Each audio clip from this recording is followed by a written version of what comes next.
Hi, welcome to Sunya IAS and welcome to episode 15 of Conduct Letter, our 20 days prelim series. The topic that we would be discussing today is how to do IR and mapping specifically in the last 70 days for the upcoming prelims. Okay, so I have divided this broad question into small subparts and made a checklist that I would want to discuss with you.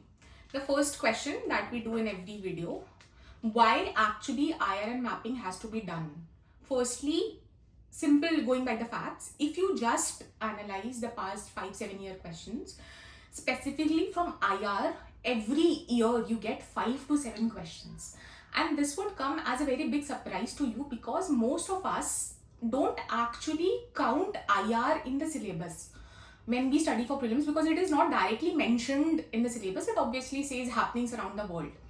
And secondly, because more often than not, we are not able to actually segregate that under what category does the IR, what questions are the IR questions. Sometimes they overlap with mapping, sometimes they will overlap with polity institutions. So we are not actually very sure if IR has to be studied separately. But now that I've told you that the weightage is as high as 5 to 7 questions every year on its own, and if you combine it with mapping, both together actually form up to 15 questions.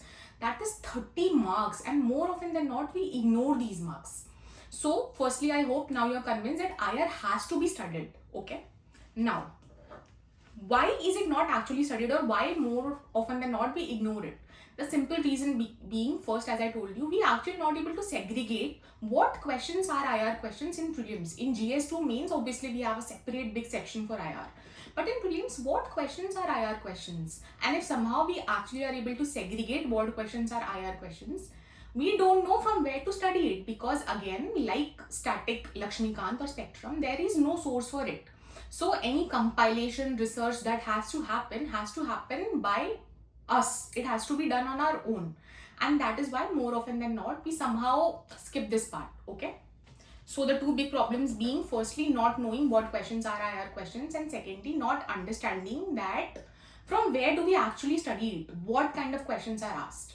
If I have to tell you simply and honestly, all the 15 questions, the combination of IR and locations, are, at least if not all 15, 80% of it would be asked from what has been in news in the last 1.5 year.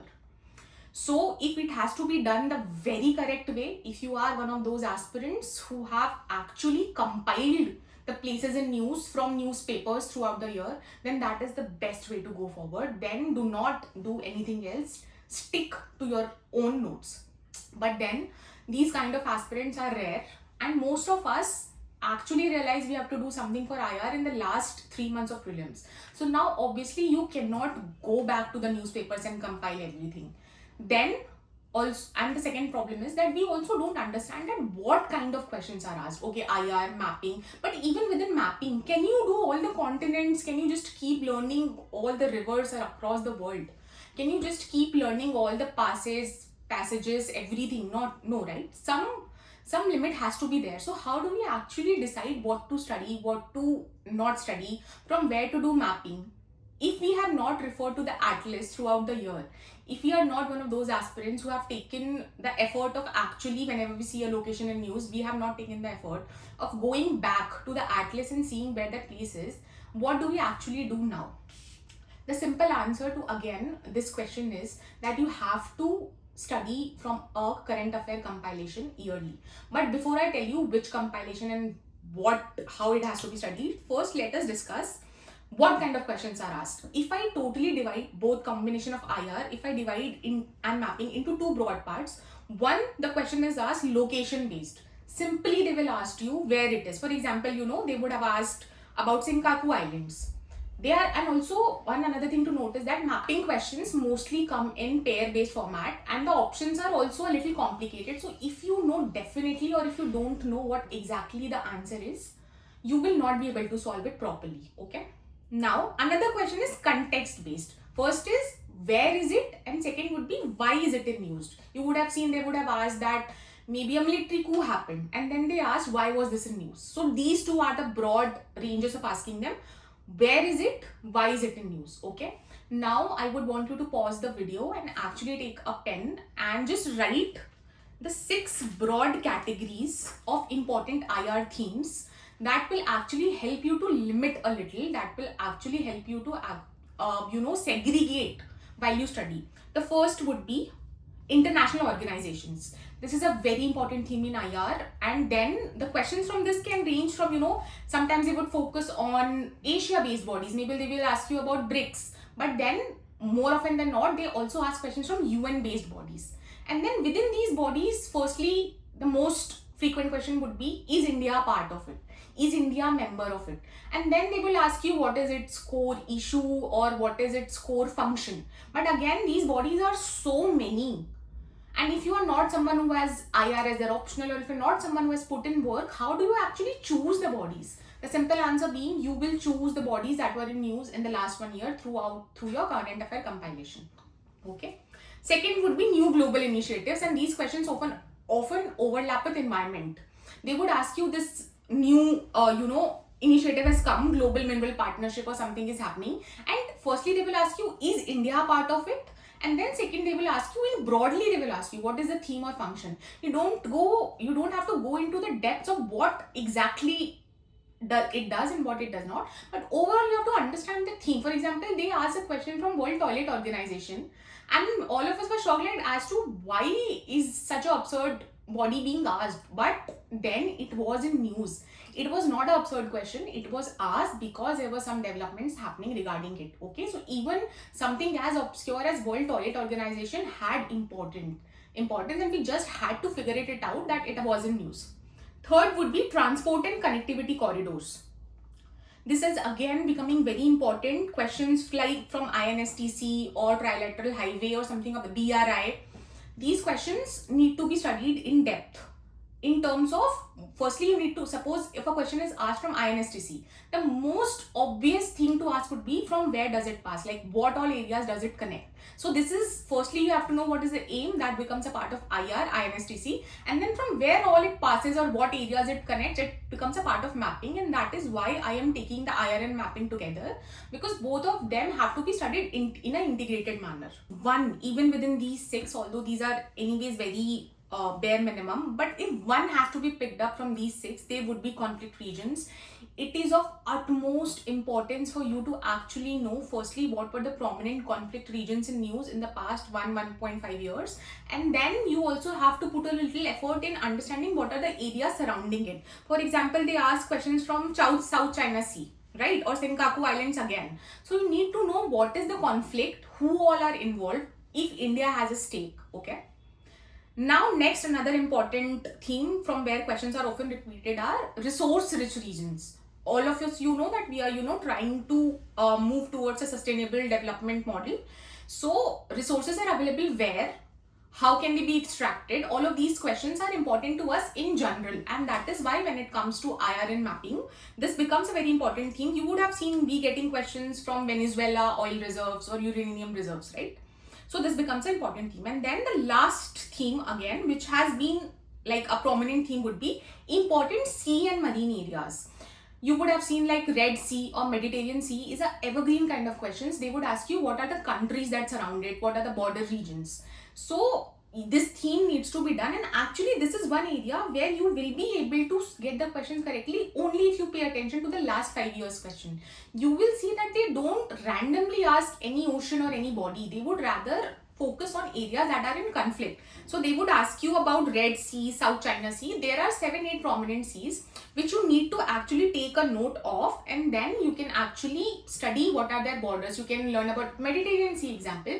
The questions are asked again and again. Okay. So you need to actually put a little effort in that. These are the 6 broad IR mapping themes which I think you should do. There are still 70 days left. So if bare minimum has to be done, your study should be designed according to how you cover these 6 themes from wherever, whatever current compilation you have done. If you have done it with Sugam sir from Samadhan, then he would have already, explained in detail. He would have pointed out and you would have made specific notes, so that would be great. If not, then from whatever compilation you have done, you need to understand that these 6 themes are important. Okay. Now this was about the important IR mapping themes. The next we come to is mapping within India.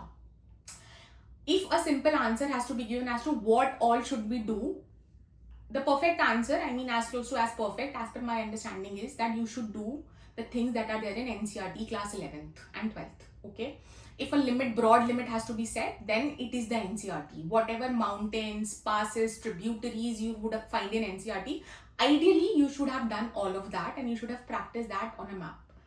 But again, if you have not done it until now what can be done?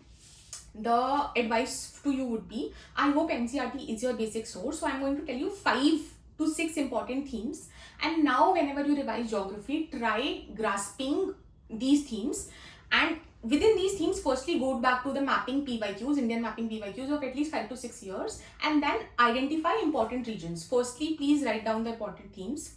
First would be India's international boundaries. You need to be aware about what countries share border with India, what is happening in the borders, okay? Second would be, very important, Himalayas, Western Ghats and Eastern Ghats. A lot of discoveries keep happening, and again, these questions actually overlap with environment. So please understand the depth and try to actually have a rough idea about what falls in Western Ghat, what falls in Eastern Ghat. Sometimes a very easy question might come, so you'll be able to solve it directly. Third would be major river and tributaries, and that is why I told you that NCERT is the best source to study this, because almost every question that comes from rivers or tributaries is solvable from within NCERT. Okay. Next would be lakes, dams, and river projects. The lakes and dams which are important, you will be able to figure out from NCERT and looking at PYQs, and then the current integration has to happen if a new project has been developed there. Okay. Hydro project mostly. And then the last would be wetlands and national parks. I have talked about this in detail in the environment video as to how you can do it in the last 70 days. If you have not seen it, please refer to that video. I will just repeat it again here in short, that now is not the time when you sit with a list of hundreds of national parks and you sit with all the Ramsar sites and wetlands and you remember it. Whatever is in current, at least the last 5-6 wetlands that have been in news, they might have been discovered recently, they might have been, something might have happened. You need to at least know them, and let us just hope and assume, because more often than not it happens that questions from wetlands are not very random. Not randomly some national park is asked. For example, suppose cheetah relocation happened. Okay, so then there is high probability then in the last 2-3 years and in the next 2-3 years, questions would be asked as to from where the relocation happened to where the relocation happened, then what is probably the vegetation of where relocation happened. All this would be integrated, but the core would remain that it was asked because cheetah relocation happened there. So likewise, you have to put in efforts and understand what is in news and then study the static according to that. Okay. Now we have talked about the important themes. I have told you what not to do. Don't please try to do the whole mapping. Just try to learn every continent, every river. Firstly, it is not possible, and secondly, you will just waste time. So try limiting your idea of doing mapping, places in news or the IR organizations or anything of that sort in terms of what is in current in the last 1 year, which you would either be doing with Sugam sir in Samadhan, or you would be doing whatever compilation you have picked, you would be doing from that. But the whole idea should be, even in places in news, suppose you get a compilation that has 100 places, then the themes that I have given you, firstly focus on conflict regions, then maybe you can focus on transport and connectivity initiatives. Just don't try to randomly actually learn every place in news. That would just waste your time. Okay, I think that was all that I wanted to talk about. I would be attaching a IR compilation that you can do in the last year that Sugam sir has prepared, a part of Samadhan. I would be attaching that PDF. I would also be attaching Ankit sir's mapping classes. If you are someone who doesn't have an idea of the global geography at all, you're not very sure as to what is where, what continent is where, then maybe those classes will help you to get a rough idea so that you can solve the questions better. Ankit sir's both world and Indian mapping, I would be attaching the playlist. I would be attaching Sugam sir's the compilation of IR. And apart from these, the only message that I would want you to take from this video would be that don't go into the depths of mapping right now. Now is not the time. Please study limited sources and please try to focus on the themes that I have given.